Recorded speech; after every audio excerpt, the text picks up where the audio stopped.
So here's my more verbose review of Super Dark Times. I rate the first act incredibly highly, probably something akin to an 8 or a 9 out of 10.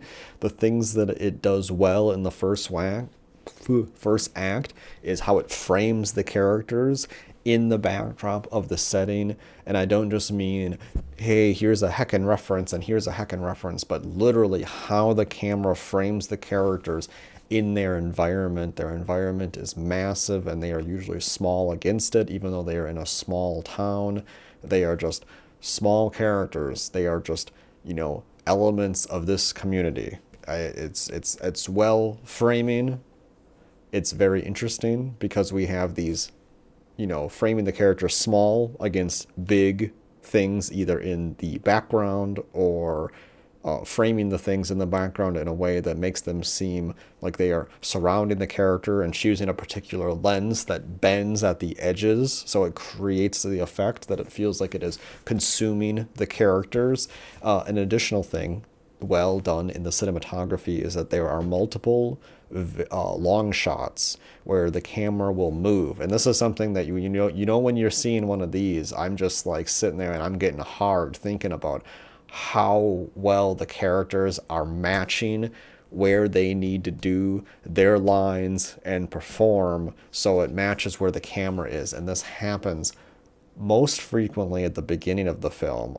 Oh my god, it's so fucking good. If you like long takes and you like characters hitting their lines at the right time, oh my god, I was shocked. I mean, I know the people acting in this movie were like 25 at the time generally.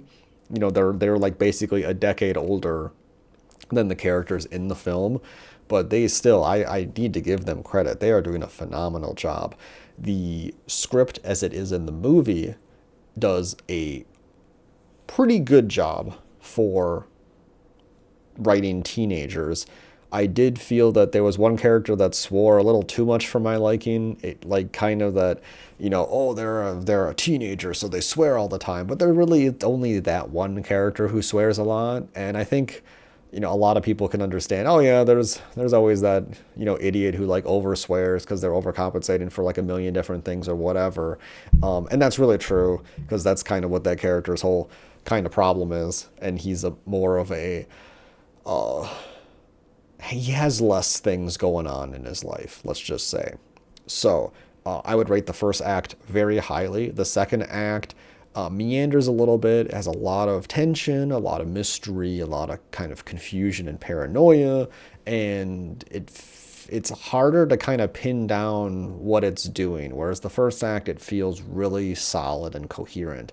And then the third act, it's hard to pin down what it's doing because it's trying to hold its hand until it reveals, here's the conflict, here's the climax, this is what it's going to be. And I was very worried it wasn't going to stick the landing because of how the story proceeds.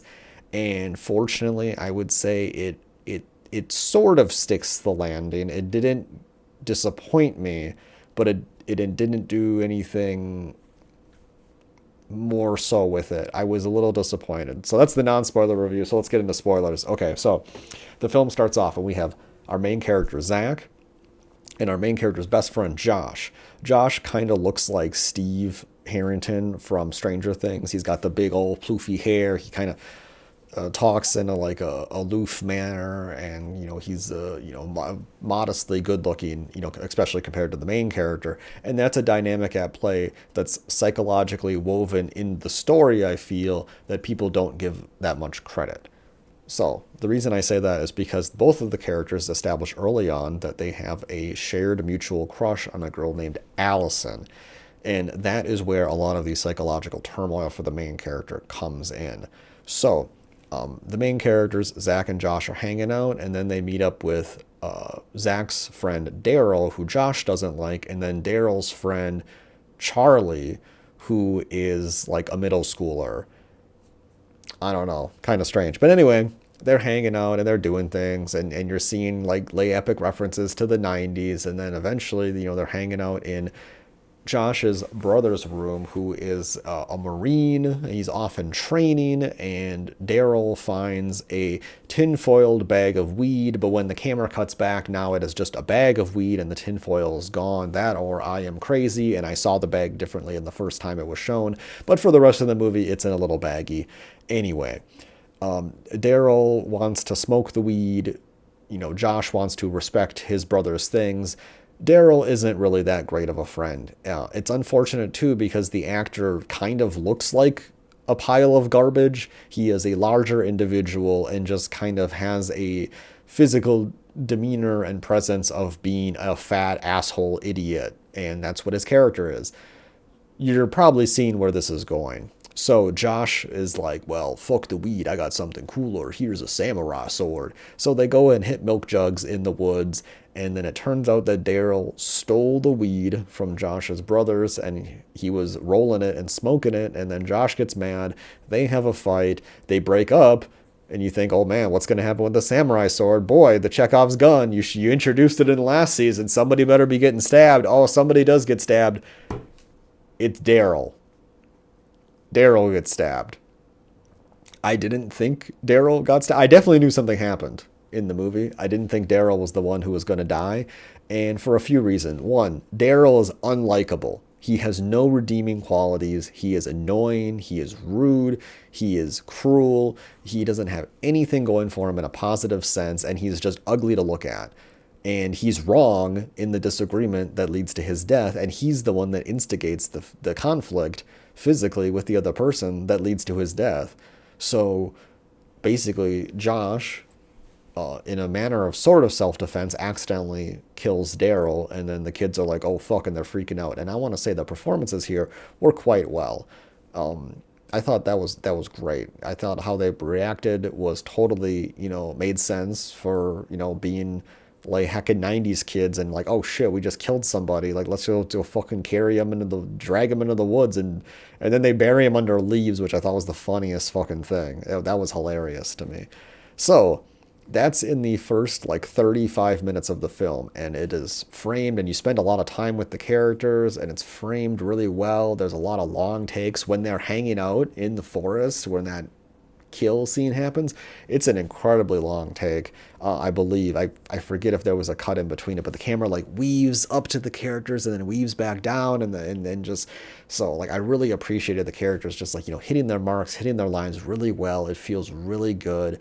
And like I'll see the camera moving, I'm like, oh shit, is the character gonna like hit this line? Like clearly, like you can see the camera leading to a character, like they need to get something, but like there's other things going on, so like it feels really good. The first act is great. Then we start the second act, and the second act is a combination of like psychological torture and torment that the main character puts himself through because his best friend killed somebody, and so him and his friendship with his best friend is really strained, and he's paranoid about getting found about the murder that they helped cover up essentially.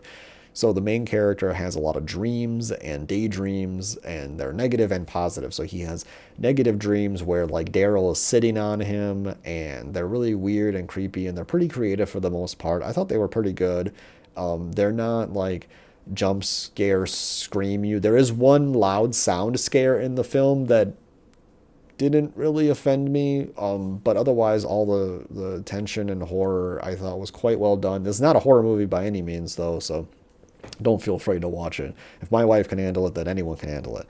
So then there's also good daydreams that the main character has because he's developing a relationship with Allison, and Allison starts showing up in his life and in his daydreams, and these are kinds of things that can help calm him down, that make him feel a little bit better.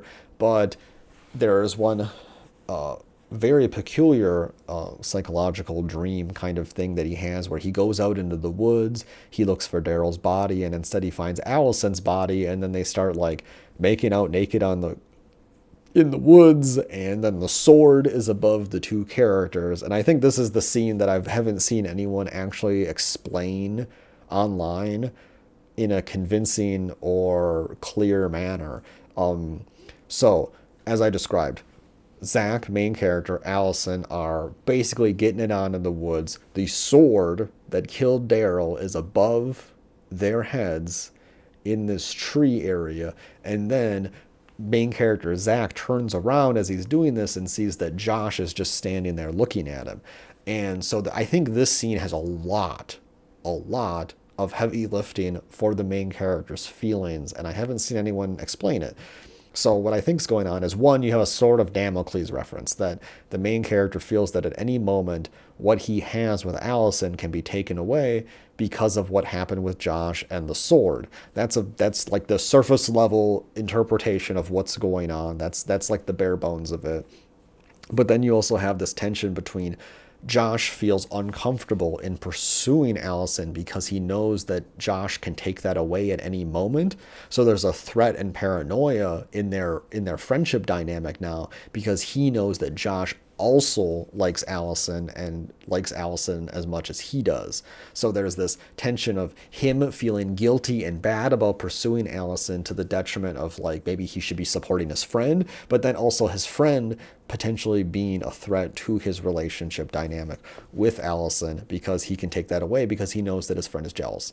I think those are the two things that you're supposed to understand from that scene, and I have not seen a single review anywhere explaining that scene. That made me very mad that there wasn't one. And then basically kind of going on, there's just lots of little bit more paranoia, lots of fights. Josh says he's not going to be at places that he is. Allison is a very strange character. She shows up at the main character's house and just sits on his bed and like tries to kind of like kiss him, and he kind of like, he feels awkward because he just got back from like killing his friend, or, well, being party to a crime. And then, she tries to pursue him like multiple times, and he just like turns her down every time. And there's a point in the film where Allison's character, people say that she changes. But I think that it's just that the film isn't showing Allison, and we're seeing more of Allison in like kind of just how she is. Like, people are not just like, she's presented as like this like kind of very kind and nice girl who is devoid of agency. And the more agency that Allison shows in her pursuit of a relationship with Zach, the more suspicious that weird internet weirdos get of her character as being secretly the mastermind behind it all somehow. Not really the Daryl kill, because that was total accident, but that she has this weird fetishization about murder and death. And the reason people have that is because in the beginning of the film, the characters are, Allison is in the school, and a deer broke in, and the officers need to kill the deer to put it out of its misery. And Allison like watches this in a prolonged manner that the film focuses on to, I guess, in weirdos' heads, make it seem like she has an obsession with death and gets turned on by it, and she is a BDSM, like sadomasochist, in kink too. Boy, the internet weirdo theory just blows my mind. I hate it so much. So, at the end of the film, Josh and Megan, who's Allison's friend, and Megan is kind of into Josh, are hanging out, and Josh brings weed, and then they're like smoking in Megan's room, and they're playing with the sword. He's like, yeah, I got the sword. And then it cuts, and the main character is like freaking out because the main character thinks that like Josh is going to go kill Allison because he thinks that Josh also killed this other person who fell off a bridge. And we don't really know what happened with that. The film does a good job of just like giving you the knowledge that the characters have as they experienced it. So I think that's pretty well, because it builds the tension and paranoia, because you don't have the truth either to like know. There is no Hitchcockian drama here where the audience knows everything and the characters are just like playing out this like foolish gambit. No, you basically know as much as the main character, which helps build that. So the end of the film's a bit weak. Josh, he's like, oh, my turn with the sword. And then it cuts to the main character. He's like running, and he's really running because he thinks Allison's life is at stake. He gets to Megan's house. He like gets up there, and then I guess Megan is dead. Her like pants are pulled off, and she's like in her underwear, but like dead on the bed. Allison is like tied up with like Christmas lights and like sort of gagged. And then begins this like fight between Zach and Josh, and he like undoes like the weirdo tying stuff on Allison. And so like this whole scene is where all the weirdos build their theory out of. They're like, oh well, the mouth gag just came off so easily, and like and then those weren't like sword marks, those were claw marks. So like maybe she was holding Megan down to get killed or whatever. It's just like this idea that Allison intentionally set up this scenario to kill her friend just is absurd to me. And there's like one line in the film that fucks the whole theory, which is Allison asks Josh before they go to Megan's room, "Oh, Zach isn't coming, is he?" And like if you have social literacy and you have media literacy, this line is doing a lot of heavy lifting to destroy the Allison is evil theory. So in the scene, Josh gives him the weed and he says it's on the house, and Megan's like, oh man, well, whoever your dealer is, he's the man. And then he's like, fuck that, I'm the dealer, I'm the man. And he's like making this like I'm a cool guy, you should like me, I'm bringing you weed, look at how fucking cool I am. Like he's peacocking really fucking hard here. And Megan is totally into it, and Allison kind of looks at him, and that's about it. And then he's like, oh yeah, like Josh isn't coming, is he? And he's like, no, he's not coming. Oh, okay. So like she's deflating him by making a statement of where her interests are. Her interests are with Zach. You know, she wants fucking Zach to come over. That's why she asked. She's not asking like, oh yeah, Zach's not coming over, right? Tee. So like then I can totally cheat on him with you. That's not what she's asking. That's not what the scene's about. I'm sorry, weird internet weirdos, you have so low social media and low social literacy that you cannot interpret the scene, but that's not what the scene is fucking about. It's not what's going on. That she's asking because she is affirming where her interests lie, and they do not lie with Josh. And also, if she was like secretly the killer, why would she ask, oh, Zach isn't coming, is he? She would already know that information if she was planning to kill Megan with Josh, because they would already both know, oh yeah, duh, of course we're not going to invite him when we're going to murder my friend. She would already know that information if she was the killer. So like, the whole theory deflates if you actually like watch the fucking movie with like your eyes instead of like, oh god, I hate women so much, how do I make it so that the woman is evil? Oh man. But anyway, yeah, the film ends, and Josh did like just destroy Zach with the samurai sword, but somehow Zach is okay. And Josh is in a cop car, and Zach is looking at him, and then Josh like leans back and he goes into the shadows, which is a visual motif the film engages in of how we see Josh and how he's framed, and he's withheld from being shown until certain points in the conversation. And so it has this kind of effect where now he's leaving being seen. He's leaving the ideas of being the friend. He's leaving. You know, he leans back in the cop car. You can't see anymore. Josh is done. The friendship is done. And I thought the film was going to end there, but instead it goes on, and we follow Allison in like, she's showering and she's on a ride, and she's bathing in the sun, and she's bathing in the sun when like right before the murders happen. She's bathing in the sun in the car. She goes to school. She's like looking down at where Zach's locker used to be, and then she's in class, and you can hear the teacher ask like, what were women's contributions to the Industrial Revolution? And she unpulls her ponytail thing to hide her scars without looking back at the person who's looking at them, as she like kind of feels them. And I think a part of it is, so the film doesn't have everything from the script. And I would say the film is way better for it, because the script is like, the ham hands hit you on the head. Did you get the metaphor? Did you get the metaphor, idiot? The script is very, very obvious with what they're going for. And so an element of the script involves characters witnessing and watching and being party to violence that they did not ask for, that they then have to deal with. And we see Allison is able to recover from this violence, and she had the least agency in it. And even though her friend died, she lost more, you know, kind of than Zach did. But she was like a total victim to it. And so then she's able to like go on with her life, and she's able to like, you know, still have some obvious lingering remnants of the trauma, but she'll be okay. There'll be okayness, you know. And there's some mythological references with like the deer that gets killed in the beginning. You know, there's this the idea of like this human development in nature.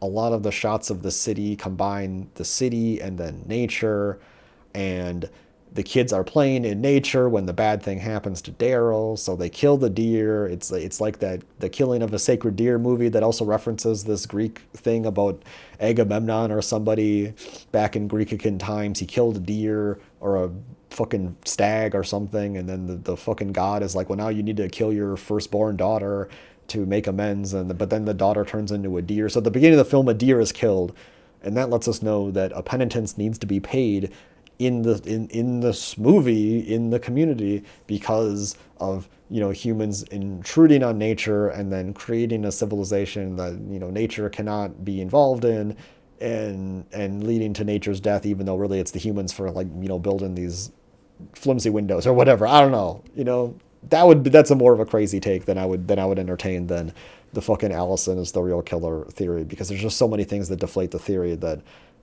nobody addresses. Because like when you're building a theory that makes no sense and 90% of your evidence comes from outside the film, I'm not going to waste my time too much on that shit, even though I spent a lot of time on this talking about it. So yeah, I think there is more things to chew on in the film. There's a lot of psychological turmoil that I think is done really well. And I think overall, I would rate the film quite highly, like a 7 out of 10. Um, the story maybe is a little longer than it needs to be, but at the same time, I feel like there isn't anything I would particularly take out. I would just make things a little bit more clear in some scenes. I would include Allison more in the film. I feel like she needs to be more in the film, but that's really hard to balance without turning it into this like love competition thing. I feel like we need to see a little bit more of Allison, because she's in the film so minimally, but she's presented as being the second act and third act kind of most important person in the script. And she's just kind of like glossed over, and her relationship with Zach clearly progresses, but we don't see a lot of that progression on screen.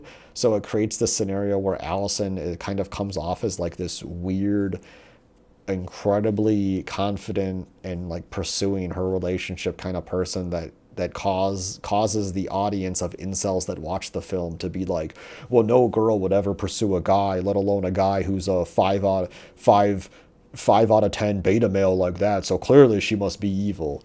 I think Allison needed more of a role in the film for how significant the film places her in the like thematic storytelling. But yeah, otherwise, pretty good film. And thank you for listening to my verbose review. And you have a great day. Thank you. Thank you. Thank you. Thank you. Thank you, audience. Thank you.